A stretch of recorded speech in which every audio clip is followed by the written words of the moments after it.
Hello, my name is Nigel Roberts and I'm the Chaplaincy Ambassador for the West Midlands Churches FE Council. This is the second of our reflecting on chaplaincy videos, which are designed really to encourage and hopefully inspire you in your work in colleges and schools. I don't know about you, but do you ever come to a point where you're faced with such a dilemma you don't know how to respond? I know that in my career, certainly in a secondary school setting, there were often situations where I felt totally at sea.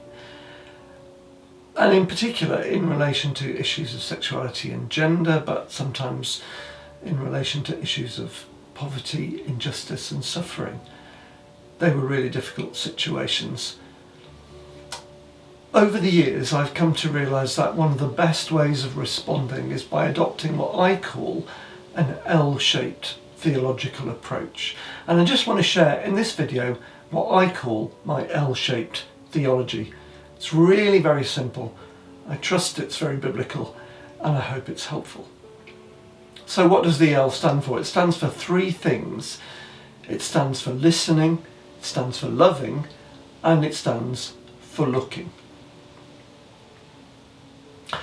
I remember reacting to a young person who was telling me they were struggling with gender dysphoria, and I really did react in a way and said some things that were perhaps unwise at the time. And the young person responded to me by saying, "You have no idea about my life. How dare you say anything?"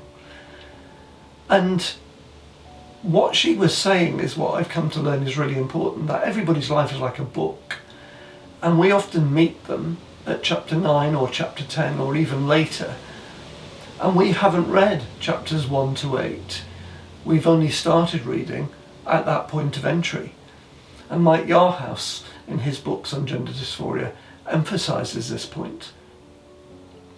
And listening is our way of discovering what's been written in a person's life in those opening chapters. It's our way of understanding how a person has come to be the way they are, to feel what they feel, to think what they think, to say what they say. And I think Jesus is a really good person for giving us an example of this. I often think of the story of Emmaus, and we have two people there who are in great distress, and we know that Jesus comes alongside them in great chaplaincy fashion. But he doesn't start speaking for a long time. He listens to their pain. He listens to what they're thinking. He listens to their anger. And then he responds.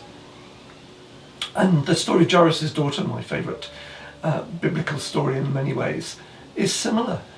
We don't know what happens on that journey from Jairus confronting Jesus to bringing him to his home, but I can imagine that it was Jairus who was doing the talking, telling him how wonderful his daughter was and how devastated he was going to be and his wife was going to be if she was to die. Listening is core to chaplaincy.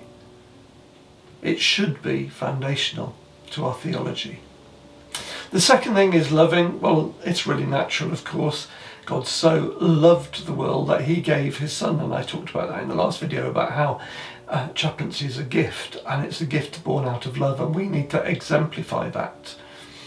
I love Miroslav Volf's whole approach to this, the theology of the embrace, and basing it on the father in the prodigal son, whose arms were open wide, ready to hug his son, not caring what had happened in those days and weeks he'd been away, just glad to see him come home.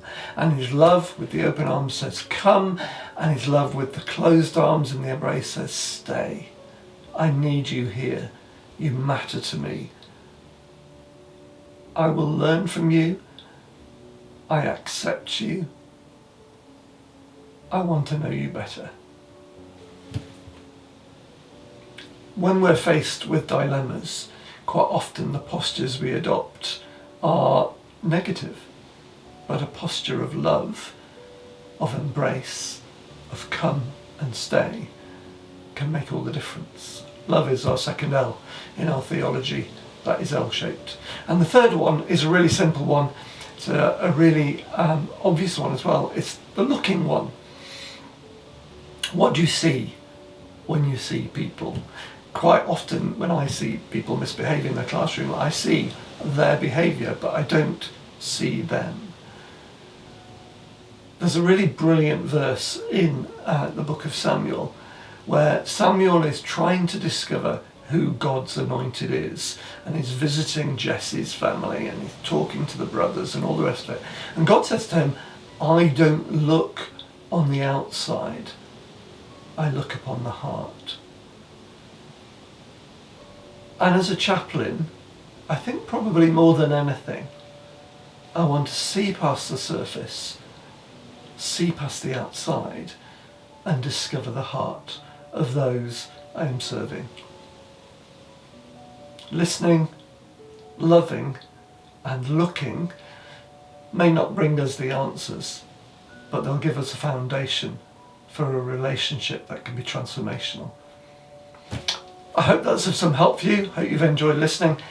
Do get back to me with any suggestions or any ideas or any responses as we continue to reflect on chaplaincy.